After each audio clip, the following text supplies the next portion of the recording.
Jadi itu didiskusikan di situ lah. Boleh kalian yang melemparkan topik atau siapapun yang melemparkan topik nanti boleh saling, tidak perlu harus menjawab pertanyaan saya, tapi boleh menjawab pertanyaan dari teman-teman atau mereplay pertanyaan atau mereplay jawaban teman-teman juga silahkan. Jadi diskusikan di forum. Forum itu salah satunya adalah untuk narik absen. Jadi kalau tidak replay forum, maka salah satunya absennya memang tidak ketarik. Jadi jangan lagi komplain bukakan forum, karena ketika tidak ngisi forum, pasti kemungkinan besar akan tidak tertarik oleh absen. Secara parenteral, pengolahan obat suntik dan rute pemberian sediaan parenteral ini adalah materi yang kedua. Saya masuk ke definisi dulu. Jadi segala sesuatu tuh enak kalau kita mulai dari definisi. Sebenarnya kalau kalian melihat definisi itu kita ambil clue-cluenya aja, ambil yang penting-pentingnya saja. Jadi kalau kita melihat sediaan steril, terutama untuk injeksi, maka yang kita harus perhatikan bentuk sediaannya tuh apa gitu ya. Kan kalau kita lihat sediaan injeksi itu rata-rata kan bentuknya pasti larutan, jernih gitu ya. Injeksi, infus, apapun yang kita berikan secara parenteral itu pasti jernih, bening gitu ya, kayak larutan minum, larutan air yang kita minum sehari-hari. Tapi ternyata ketika kita kembalikan ke definisi, dia tidak cuma larutan. Kalau larutan tuh pasti bening ya. Kalau kita bilang larutan gula, berarti gulanya sudah terlarut di dalam airnya atau pelarutnya. Maka kalau kita sebut larutan, maka dia bening, zat aktifnya sudah terlarut di dalam si pelarutnya. Tapi ternyata dia ada yang kita sebut dengan emulsi. Emulsi itu apa? Emulsi itu kalau berdasarkan teori semi solid kan zat aktifnya adalah minyak. Kalau suspensi, zat aktifnya adalah zat padat. Nah, ini juga ada di dalam sediaan steril. Pertanyaannya, gimana cara mengaplikasikan atau memberikan kepada pasien untuk dikonsumsi. Itu ternyata memang teknik untuk kita buat dalam bentuk infus atau injeksi, itu tekniknya akan berbeda antara sediaan yang larutan atau emulsi dan suspensi. Kenapa? Kalau emulsi suspensi kan pasti viskositasnya lebih kental ya, lebih tinggi dibandingkan kalau dibuat dalam bentuk larutan. Maka cara ngedrip ke pasiennya juga akan beda. Atau bentuknya adalah serbuk. Kalian sering lihat juga pasti bahwa dia bentuknya di dalam satu vial itu ada serbuknya. Dia serbuk kering, tapi ketika dia harus diberikan kepada pasien, dia harus kita lakukan rekonstitusi atau pengairan dulu, dicairin dulu. Nah, itu biasanya prosesnya tetap melakukan secara aseptic dispensing sediaan steril. Kenapa? Walaupun yang seperti saya bilang, walaupun ini dulu dilakukan oleh perawat sambil ngobrol dan lain sebagainya, ternyata dampaknya di jangka panjang itu tetap ada. Maka ini proses rekonstitusi atau pengoplosan atau pencampuran itu harus dilakukan di dalam ruang sediaan steril dengan APD yang lengkap dan lain sebagainya. Itu nanti kita bahas di pertemuan 7. APD-nya apa saja dan lain sebagainya. Dengan cara apa dia masuk ke dalam tubuh kita? Disuntikkan dengan cara merobek jaringan ke dalam kulit. Jadi kalau kita masukkan berarti otomatis dia langsung masuk ke peredaran darah. Atau melalui kulit atau selaput lendir injeksi. Maksudnya si selaput lendir ini itu biasanya ada di bagian-bagian tertentu di dalam tubuh kita. Tapi kalau dia tidak bentuknya injeksi, maka selaput lendir itu bisa di dalam mukosa-mukosa telinga, mata, dan lain sebagainya, atau cairan fisiologis yang lain. Caranya adalah dibuat dalam wadah takaran tunggal atau wadah takaran ganda. Ini saya jelaskan dulu ya. Wadah takaran tunggal itu apa? Wadah takaran tunggal itu satu wadah, satu pelabot, atau satu vial gitu ya, itu dipakai satu pasien. Itu kita sebut dengan wadah takaran tunggal. Kalau wadah takaran ganda, satu vial itu dipakai oleh banyak pasien. Maka saya jelaskan dulu, kalau takaran tunggal berarti ada satu pelabot nih, pelabotnya untuk sediaan steril berupa infus misalnya. Kalian sering lihat tuh pasien di infus ya, kan nama sediaannya atau nama tempatnya itu namanya kita sebut pelabot.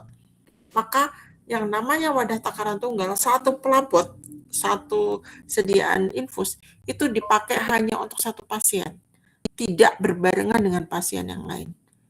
Itu adalah wadah takaran tunggal. Artinya kalau kalian lihat infus itu dibuka, berarti itu hanya dipakai untuk satu pasien, bukan untuk barengan. Tapi kalau sediaan vial, yang kita sering sebut dengan sediaan injeksi, satu vial itu, walaupun dia cuma 10 ml misalnya, maka satu vial itu bisa digunakan berbarengan dengan pasien yang lain. Contoh, dia imunisasi. Obatnya adalah imunisasi untuk anak-anak misalnya DPT, DT, atau tetanus, atau imunisasi yang lain. Itu gampangannya pas COVID deh. Pas COVID itu kan ada imunisasi juga kan, ada vaksinasi gitu kan. Nah, satu vaksin itu biasanya untuk 10 pasien. Jadi kalau segel ini kita sudah buka, kita tidak boleh lagi pakai setelah BUD-nya habis. Jadi patokan kita bukan lagi expired date, tapi beyond use date. BUD. Dari mana BUD kita cari? BUD-nya kita cari di literatur, bukan dari insert atau brosur yang diberikan di dalam kardusnya. Karena di dalam kardusnya itu sudah berlakunya adalah expired date. Artinya kalau expired date itu dihitung dari obat itu belum dibuka segelnya. Kalau sudah dibuka segelnya, berlakunya adalah BUD atau beyond use date. Nah, otomatis ketika sudah dibuka segelnya, maka berlakunya berapa BUD-nya itu, berapa lama. Nah, kalau dia waktunya cuma 2 hari, dengan misalnya satu dosis itu, satu vial itu dipakai untuk 10 pasien, maka 10 pasien 2 hari itu harus dapat 10 pasien. Kalau enggak kan rumah sakit atau puskesmas tersebut rugi. Maka itulah kenapa di dalam suatu institusi rumah sakit, puskesmas itu ada jadwal imunisasi, jadwal vaksinasi Selasa Jumat misalnya. Itu fungsinya untuk apa? Untuk biar obat itu satu vial habis dalam 2 hari atau dalam 1 hari itu. Nah, biasanya wadah takaran ganda ini perlu pengawet. Sementara wadah takaran tunggal tidak perlu pengawet. Ini secara parentral, jadi tadi saya sebutkan bagaimana secara parentral. Parentral itu dari katanya sendiri itu adalah para dan enteron. Maknanya, kalau para itu di samping, kalau enteron itu usus. Artinya dia tidak melalui usus. Melaluinya mana? Melaluinya langsung ke peredaran darah. Maka dia disuntikan langsung ke peredaran darah. Selain dia masuk ke peredaran darah, dia masuk ke mana lagi? Bisa ke membran mukosa. Tetapi lebih sering parentral itu disuntikan atau merobek lapisan kulit di bawah kulit, subkutan dan lain sebagainya. Karena dia langsung masuk ke dalam peredaran darah, maka ini disebut dengan daerah yang kita sebut dengan pertahanan yang sangat tinggi. Yang dimaksud dengan pertahanan sangat tinggi itu apa? Di situ kan otomatis kalau kita nyuntikan ke situ berarti dia sudah langsung tidak terabsorpsi lagi, dia ke distribusi, ke metabolisme dan ke ekskresi, tidak lagi prosesnya ATME tapi DME. Maka kemurniannya harus tinggi. Yang dimaksud dengan kemurnian ini adalah antara lain harus steril. Berikutnya, sekarang kita masuk di penggolongan obat suntik. Nah, penggolongan obat suntik itu ada 2. Yang pertama adalah large volume parentral, yang kedua adalah small volume parentral. Large volume parentral itu apa? Adalah volume yang jumlahnya besar untuk sediaan parentral. Besarnya seberapa? Kalau farmasi kan kita harus terukur minimal 100 ml dan harus diberikan secara terminal. Tadi yang saya bilang yang terminal itu ada wadah ukuran tunggal. Jadi udah langsung habis. Gak boleh lagi dipakai untuk pasien yang lain. Contohnya infus secara intravena, larutan penguras, dialisa peritoneal, atau darah dengan penambahan antikoagulan. Jadi yang di dalam pelambot itu tidak melulu cairan infus dan lain sebagainya, tapi bisa jadi darah. Maka ketika kita buat larutan tersebut, maka kita harus punya syarat. Yang pertama dia harus steril. Bagaimana cara kita memvalidasi steril atau tidak? Dilakukan proses yang kita sebut dengan proses sterilisasi, di mana bisa di autoclave, bisa di oven, atau dengan cara sterilisasi yang lain. Kemudian yang kedua, dia bebas pirogen. Pirogen itu apa? Pirogen itu segala sesuatu yang bisa membuat sediaan kita nggak steril. Contoh, mikroba, bakteri, jamur, virus, atau kain benang misalnya, itu bikin sedian kita jadi nggak steril, atau inkompatibilitas sehingga menyebabkan ada partikel-partikel halus yang muncul, plastiknya muncul partikel-partikel halus misalnya, atau airnya, air yang digunakan, maka airnya harus bebas dari pirogen. Kenapa kita harus bebas dengan pirogen? Karena kalau sediaan steril itu otomatis kan tadi yang saya bilang masuk ke peredaran darah, otomatis isotonis juga harus tekanan osmosisnya harus sama. Makanya juga harus bebas pirogen. Ditandai kalau memang dia harus bebas pirogen, kalau dia tidak bebas pirogen biasanya pasien akan menggigil. Kemudian misalnya tadi yang saya bilang bahwa di pelabotnya itu kan bisa bentuknya ininya kan plastik bahannya. Nah, bisa jadi plastiknya itu mengeluarkan partikel-partikel atau mengeluarkan plastik-plastik baru yang ngambang di larutan itu. Itu disebut juga dengan pirogen. Atau bisa jadi dari eksipiannya atau bahan tambahannya. Berikutnya adalah dia harus bebas partikel partikulat. Ini jelas ya, kalau partikelnya memang nggak boleh ada. Selain untuk zat aktif, kalau kita tahu zat aktifnya tadi biasanya adalah terlarut. Kalaupun tidak terlarut, tetap tidak boleh ada partikel yang penyertanya. Kemudian dikemas dalam kemasan dosis tunggal.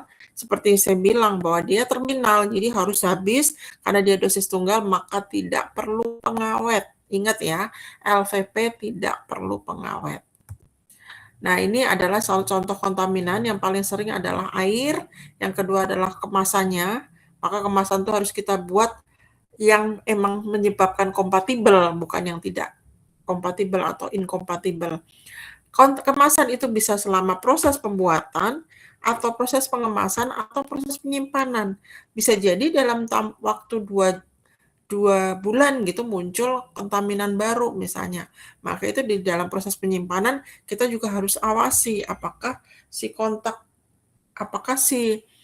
kemasan yang kontak dengan larutan itu menyebabkan timbulnya pirogen. Berikutnya adalah bahan kimia. Bahan kimia ini adalah yang digunakan atau excipient yang digunakan.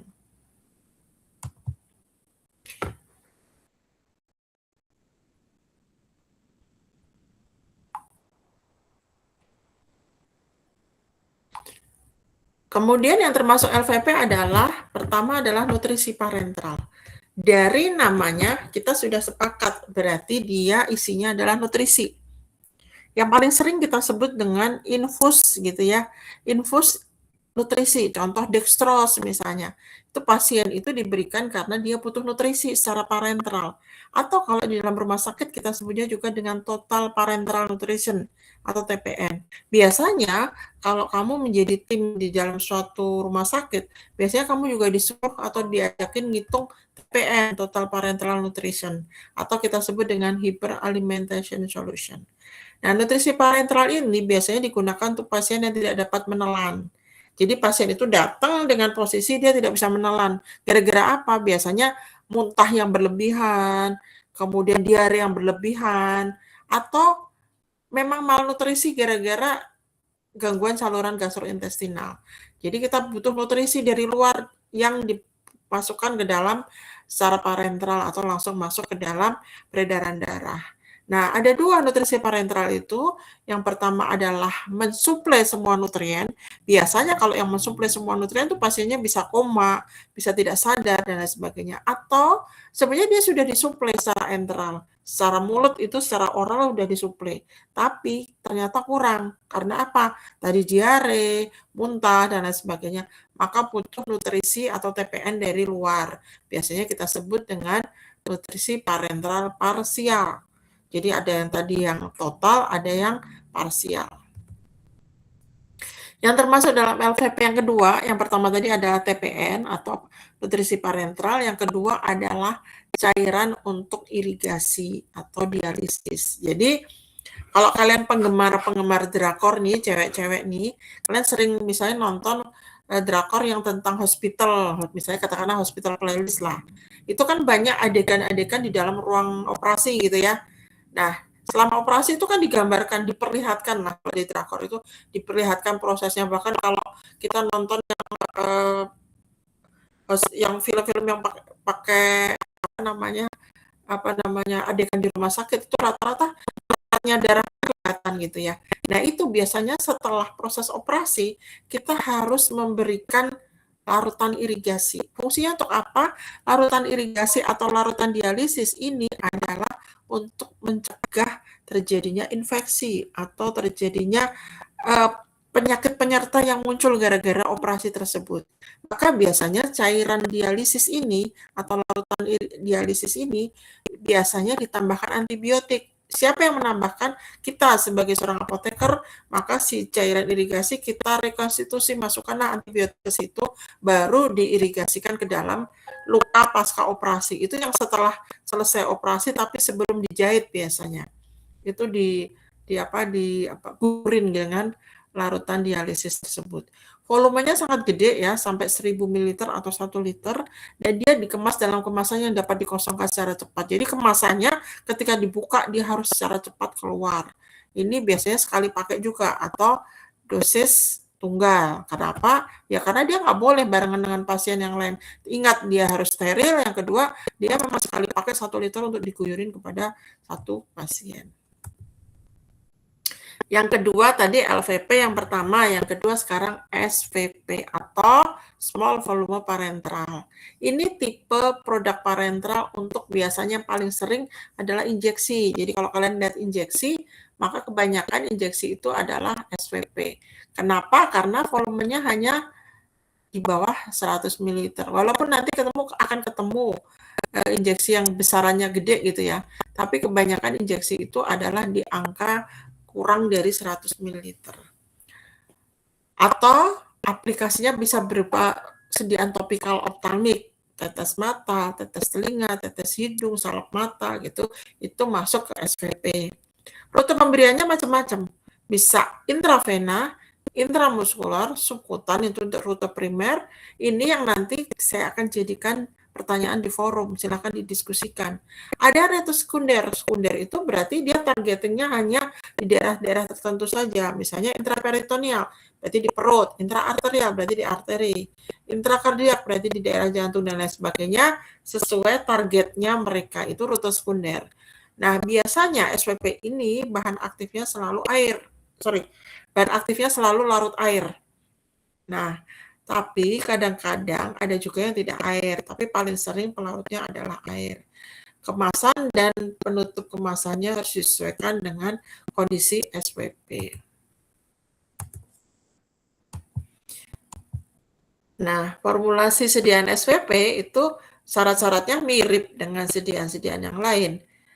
Relatif sederhana, bahan aktifnya harus larut air, SP yang bisa digunakan untuk berbagai tujuan, pelarutnya lebih disukai air, dan kemasan penutupannya kemasan yang sesuai. Yang termasuk SPP apa saja? Yang pertama adalah injeksi terapeutik. Sesuai dengan namanya, maka dia hanya khusus untuk terapi aja. Tidak mungkin kalau judulnya injeksi terapeutik, fungsinya bukan untuk terapeutik. Terapinya apa aja? Bisa antibakteri, steroid, hormon, vitamin untuk kuratif, agen kardiovaskular, dan lain sebagainya. Tapi dia terapeutik. Injeksinya hanya mengandung obat, dan obatnya disuspensikan atau dilarutkan dengan medium yang sesuai. Biasanya kita ada proses dispersi rekonstitusi ya, pengoplosan tadi, maka kita akan tambahkan pelarut. Tapi kalau dia bentuknya emulsi, maka kita cari pelarutnya juga yang harus sesuai. Kita bisa ngecek pelarutnya pada satu insert gitu. Biasanya dia nambahkan tuh pelarut yang disarankan apa saja. Tapi biasanya dia juga menambahkan pelarutnya. Di dalam satu kemasan itu ada juga pelarutnya. Ada obat yang kita sebut dengan amoksisilin, dia bentuknya suspensi. Maka pelarutnya bukan air karena dia suspensi. Biasanya kalaupun pelarutnya air, di dalam sediaan itu sudah ada surfaktanya untuk ditambahkan. Berikutnya produk optalmik mulai mata, hidung, produk optalmik itu mata, hidung, telinga. Biasanya bentuknya bisa suspensi, bisa gel, bisa salep yang diberikan secara topikal pada permukaan kornea mata, selaput telinga, dan hidung. Yang termasuk produk optalmik salah satunya adalah pencuci mata, atau kalau kalian pernah lihat itu bore water gitu ya, dia pasti ukurannya juga SVP karena walaupun dia ada botol agak gede tapi dia masih di bawah 100 ml. Sama dengan yang lain, dia harus steril dan dikemas dalam kemasan polietilen. Kenapa dia dikemas dalam kemasan polietilen berbobot jenis rendah? Fungsinya adalah ketika kita pencet, dia akan mudah keluar. Dan dia bisa terukur tuh tetesnya atau droppingnya itu bisa terukur. Jangan sampai ketika kita pencet keluarnya lebih banyak daripada yang dosis yang diharapkan. Maka biasanya kemasannya pakai yang bobot jenisnya rendah. Bebas dari partikel logam, dikemas dalam tube, dan biasanya dosisnya ganda. Ingat ya, tadi ada dosis tunggal, ada dosis ganda. Dan harus ditambahkan, kalau ganda, harus ditambahkan pengawet di dalam proses pembuatannya. Yang berikutnya adalah agen diagnostik. Tadi ingat yang pertama adalah injeksi terapeutik, yang kedua adalah produk optalmik telinga dan hidung, yang ketiga adalah agen diagnostik. Apa sih agen diagnostik itu? Agen yang berfungsi untuk menegakkan diagnosa. Contoh, pasien ini menderita DBC, maka dia harus didiagnosa. Benar nggak sih pasien ini menderita DBC? Caranya disuntikan dengan tes mantuk. Tes mantuk itu menggunakan injeksi yang kita sebut dengan PPD, maka PPD inilah yang kita sebut dengan agen diagnostik. Jadi bukan sebagai terapi, tapi untuk menegakkan diagnosa. Contoh lagi yodium radioaktif, kromium, itu semua ada di instalasi radiologi. Tapi obatnya atau agen diagnostiknya yang buat tetap farmasis, bukan kemudian mentang-mentang di radiologi nggak mau megang. Itu tetap kita yang melakukan rekonstitusi kalau dibutuhkan rekonstitusi. Biasanya untuk evaluasi fungsi organ dan biasanya digunakan dalam waktu yang singkat. Dibuat waktu singkat karena waktu paruhnya sangat pendek. Yang berikutnya adalah kita sebut dengan ekstrak alergenik. Apa sih ekstrak alergenik itu? Adalah konsentrat steril. Maknanya apa? Misal, pasien itu menderita alergi debu, alergi kapas misalnya. Maka si ekstrak alergenik itu konsentrat sterilnya isinya adalah kapas. Kalau dia alergi debu, isinya debu. Fungsinya untuk apa? Kita mau ngecek. Jadi biasanya ketika pasien itu tes alergi, itu dia akan di kulitnya, biasanya di bagian punggung diberi kotak-kotak gitu ya. Nanti kotak pertama alergi debu, suntikin ekstrak alergenik debu, alergi kapas, alergi apa. Itu fungsinya untuk apa? Untuk melihat sebenarnya pasien ini alergi apa gitu ya. Maka misalnya alergi protein, ya berarti di dalam ekstrak alergennya isinya ada asam amino, ada protein, dan lain sebagainya, untuk melihat sensitivitas pada manusia itu pada bagian alergi yang mana gitu ya. Maka si ekstrak alergenik pasti isinya adalah konsentrat steril dari alergennya, penyebab alerginya tersebut, yang bertanggung jawab terhadap sensitivitas pada manusia. Yang paling nggak bisa dibuat ekstrak alergenik adalah ketika alergi dingin, karena dingin itu nggak ada bendanya. Tapi kalau masih kapas, masih hal-hal yang bisa dimasukkan ke ekstrak alergenik itu masih bisa. Tujuannya untuk apa? Untuk terapeutik atau untuk diagnostik. Paling sering untuk diagnostik ya. Kalau terapeutik mungkin, tapi kadarnya atau seringnya lebih sering untuk diagnostik. Jadi untuk pasien tersebut, untuk melihat sebenarnya dia alergi apa sih gitu ya. Itu masuk juga ke SWP. Jadi SWP tadi ada 4 ya, ingat. 1 adalah injeksi terapeutik. Yang kedua, agen siapa yang resen? Saya. Kenapa? Enggak, Bu. Kepencet, Bu. Maaf, Bu. Oh, oke. 1, injeksi terapeutik. Yang kedua, produk optalmik, produk telinga, dan produk hidung. Yang ketiga, agen diagnostik. Yang 4, ekstrak alergenik.